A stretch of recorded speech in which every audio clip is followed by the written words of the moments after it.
1987's Hellraiser is a British movie, and it's absolutely one of my personal favorite horror movies of all time, and it's a classic amongst others. So, Hellraiser.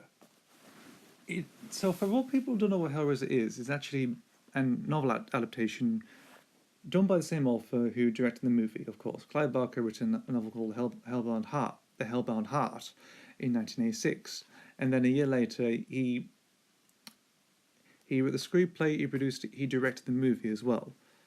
In response to now, the reason why he was directed by Hellraiser and actually adapted one of his own books is because two films came up prior to Hellraiser, which were, I think, were Underworld and Rawhead Rex, and they were poorly adapted and poorly conceived, of course. And Clive Barker hated those movies whatsoever because they didn't respect the source material from the novels they written. So in doing Hellraiser, he took full control of the production and everything, and direction, of course. When you look at Hellraiser, it's a very interesting horror movie, of course. It's dark, it's very gory as well. It's quite frightening sometimes. However, when I first watched it, I thought it didn't scare me, of course, but there's a few little jump scares in there as well that make you go like that, if you know what I mean. And it's just one of those movies that seems to have has an interesting style to it. I mean, visually, it's very actually quite good, very creepy, haunting, quite dimly lit as well in some places. Nice bit of blues, like some 80 blues lights, of course, in the sort of domain. Of course, the settings where the Cenobites come in, of course, which is interesting. The characters themselves, they're a quite interesting bunch because we have Andrew Robinson, who plays Larry Cotton. So for people who don't know who Andrew Robinson is, he played Scorpio in Dirty Harry in 1971. Just an interesting fact there. Claire Higgins, of course, plays Julia Cotton. For Doctor Who fans, she played Ohelia, one of the Sisterhood of Khan in Ninth Doctor, and the prologue to Magician's Apprentice, and then Hellbent. We've also got Ashley Lawrence, of course, plays Kirsty, Larry's daughter and obviously stepdaughter to Julia. And then we've got Sean Chapman as Frank Cotton, Larry's brother, and we've got Doug Bradley as the Pinhead, or the lead Cenobite. He's credited in the movie in this one. So yeah, that's the sort of cast of the way very much, and the score by Christopher Young is fantastic, and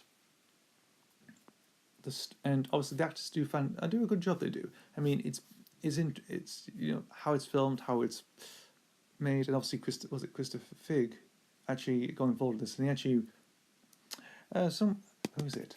A guy called Duncan Casey, actor, of course, paid a few adverts and paid a few little bits and pieces in EastEnders in Emmerdale, actually, which is quite interesting. He mentioned about the Fig rig, of course, which is so an interesting style that Christopher Figg actually made, and obviously helped with the movie. And obviously later on, when he worked on other movie productions, probably. And that's all I think that's all I can say about this movie. Though the interesting thing, let's see how we're going to Hellraiser. So how going to Hellraiser was, a lot of years ago, my mum had the original trilogy she did on VHS. There were different versions, of course. I mean, the original version, the version of Hellraiser was a Cinema Club release from 1991, and to be honest, not really the best in the Hellbound Hellraiser 2, which was on the RC Columbia label, and then we had Hellraiser 3 on Hell on Earth, which was on the High Flyers video distribution company as well.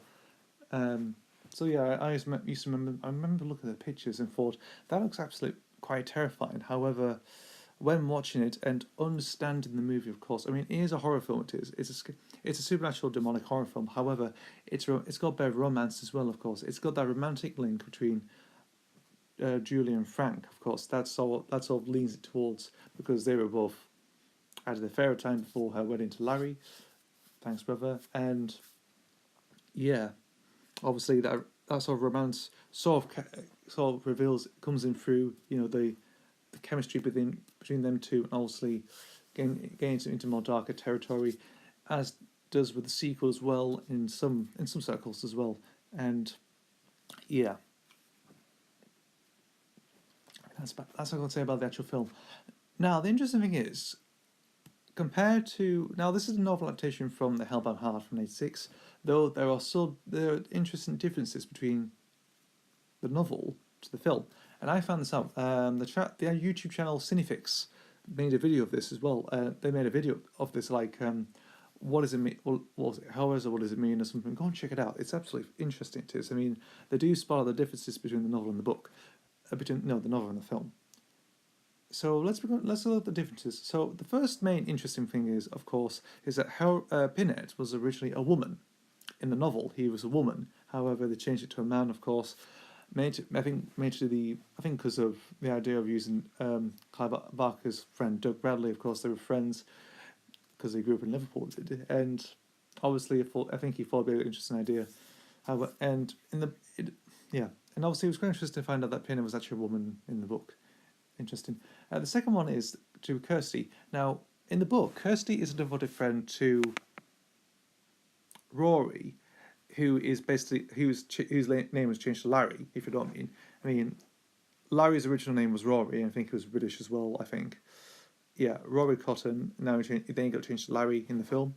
And Kirsty was not his daughter, but a devoted friend of his, like an old friend of his, that was more to his side, if you know what I mean.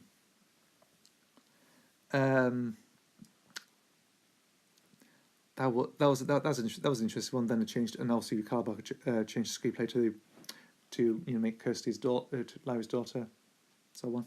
And then the final one is interesting because it's to do with the resurrection of Frank Cotton.